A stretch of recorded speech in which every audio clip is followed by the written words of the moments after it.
Hemos concluido un curso que se denomina Economía de lo Público 2 con los alumnos de cuarto semestre de la ESAP Arauca. Este curso de Economía de lo Público 2 es básicamente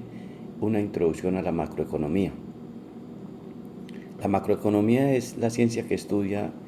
el comportamiento de los diferentes agregados económicos a nivel nacional, de tal manera que nos enseña cuál es el comportamiento del Producto Interno Bruto, cuál es el comportamiento del Producto Nacional Bruto, qué es el Producto Nacional Neto, cuál es la cantidad de bienes y servicios que se producen en un determinado país y en un determinado periodo de tiempo. Esa es la esencia de la macroeconomía, que nos indica los niveles de consumo, los niveles de inversión, los niveles de gasto público y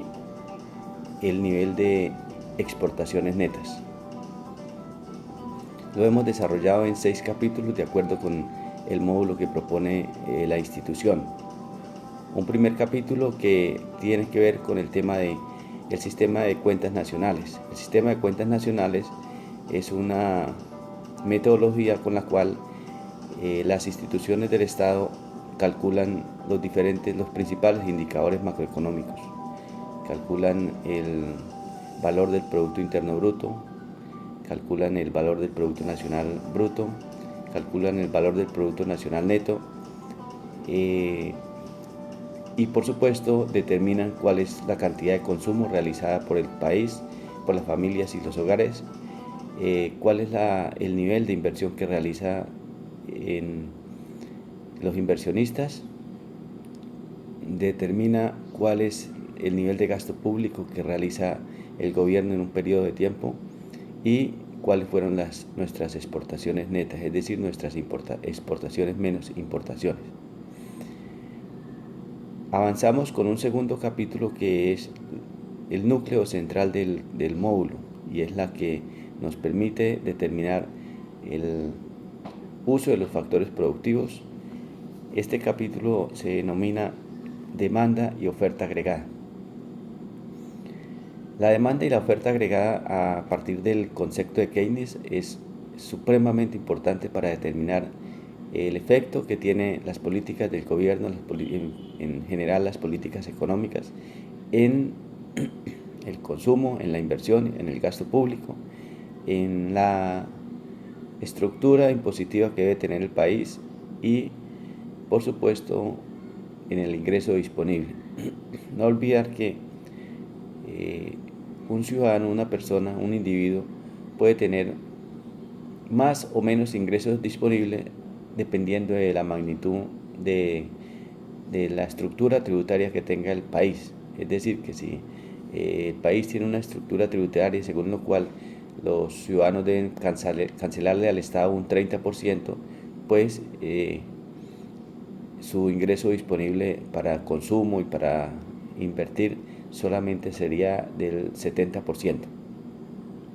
En este capítulo de la oferta y demanda agregada hemos determinado la interacción entre ellos, los puntos de equilibrio,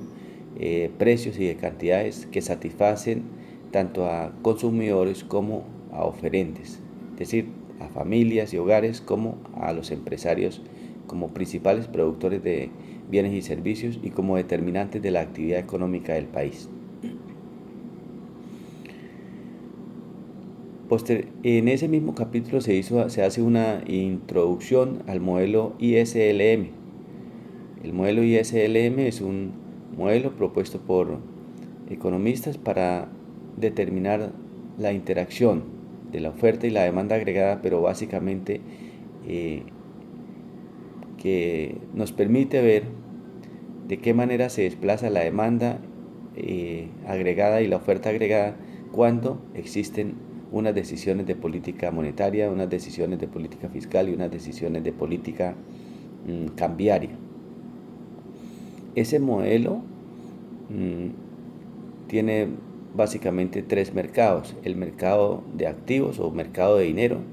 y ese modelo entonces nos enseña cómo se determinan las cantidades y precios de equilibrio, o la cantidad de bienes y servicios que a determinadas tasas de interés el mercado de bienes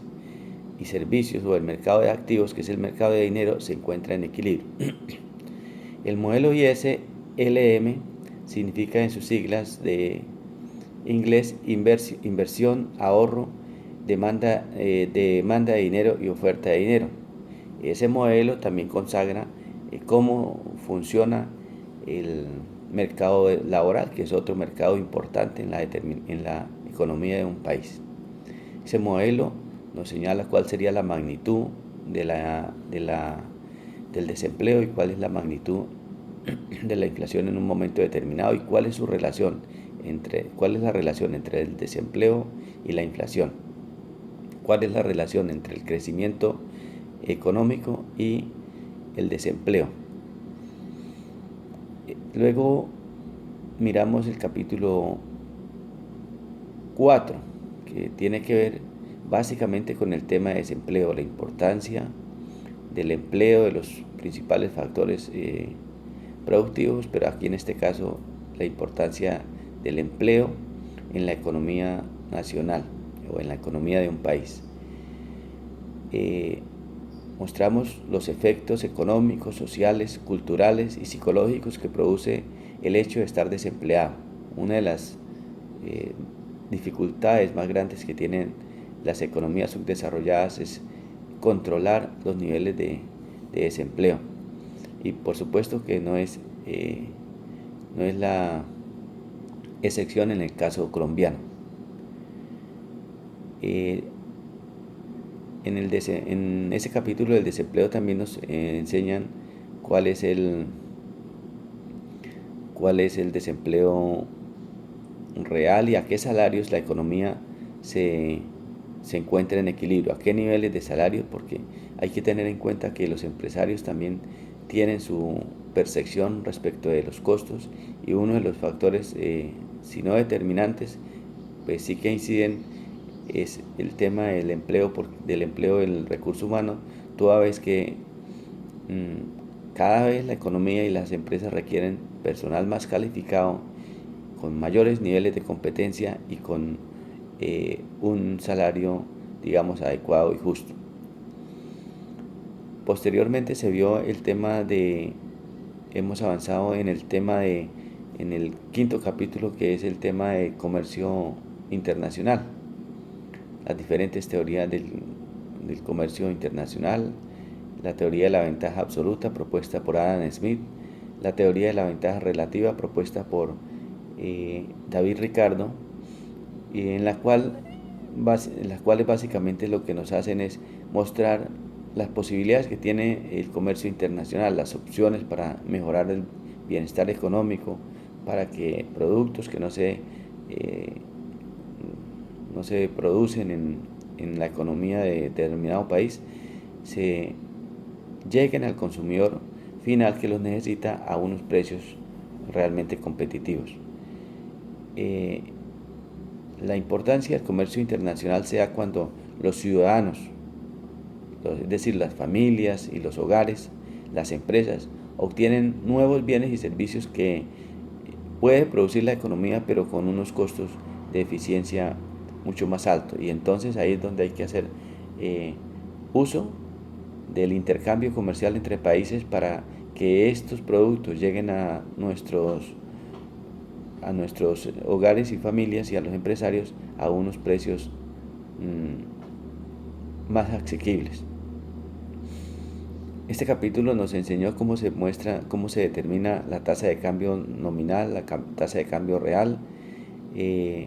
cómo se determina en un momento determinado cuál es la balanza de pagos del país, en especial la balanza de cuenta corriente o la balanza comercial,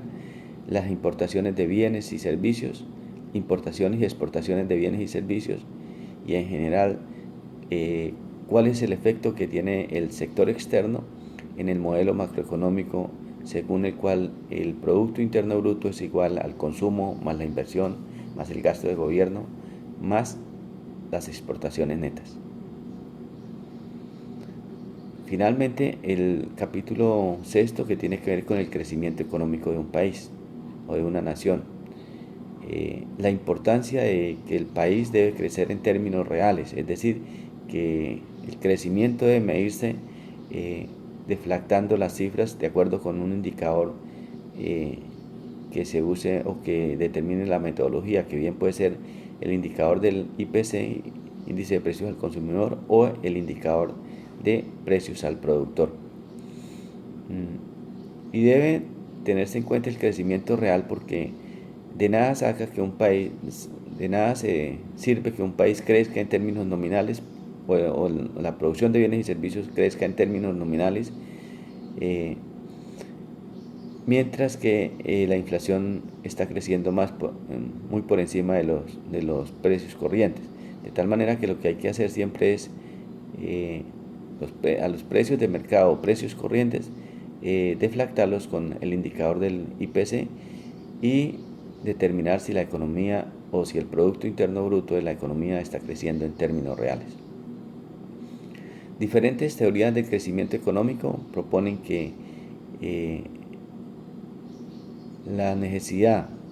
o la importancia del crecimiento económico debe darse en la medida en que satisfaga el bienestar de la sociedad y en la medida en que los ciudadanos tengan mayores posibilidades de acceder a bienes y servicios cada vez con mayor calidad y a un menor costo.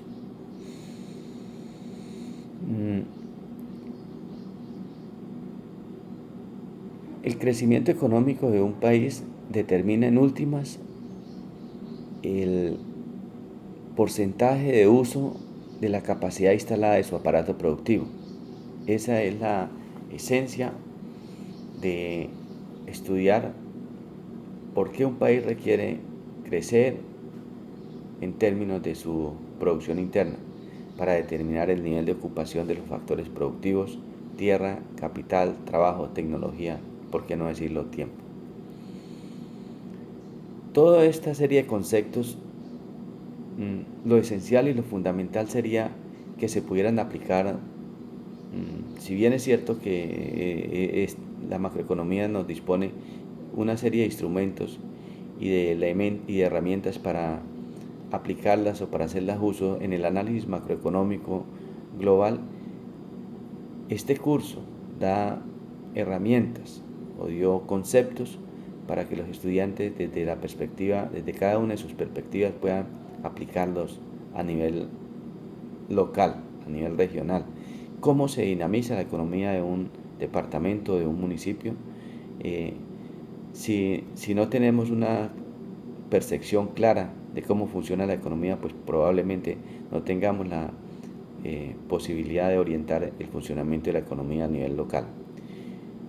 Para esto es que nos sirve el curso, o le sirve el curso de Economía de lo Público a los futuros administradores públicos, para orientar la discusión y el debate acerca de cómo debe crecer la economía local para que genere las oportunidades de trabajo o de empleo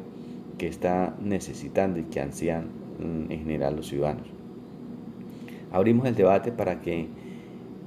se realice una serie de un panel de preguntas y respuestas y posibles respuestas a todas las inquietudes que tienen no solamente los estudiantes, sino la comunidad del departamento de Arauca, en el sentido de mejorar o dar mayores oportunidades de empleo, que es la circunstancia fundamental y esencial por las cuales las familias hoy en día tienen muchas dificultades. Estamos en un momento de crisis, pero la crisis son oportunidades de cambio, son oportunidades de acción que nos permiten a los ciudadanos reflexionar acerca de cuál es mi papel. Si mi papel es formarme para emplearme, o si mi papel es formarme para ser un emprendedor, un empresario que por lo menos se solucione el problema del empleo y dé la oportunidad para otras personas que a partir de las ideas de los nuevos profesionales puedan emplearse. No es fácil ser empresario, pero tampoco es una cosa imposible. Claro, necesitamos un Estado con mayores oportunidades con mayores garantías para generar la actividad empresarial y por supuesto para incentivar y apoyar las nuevas iniciativas que podrían generar los futuros profesionales de administración pública. Muchas gracias.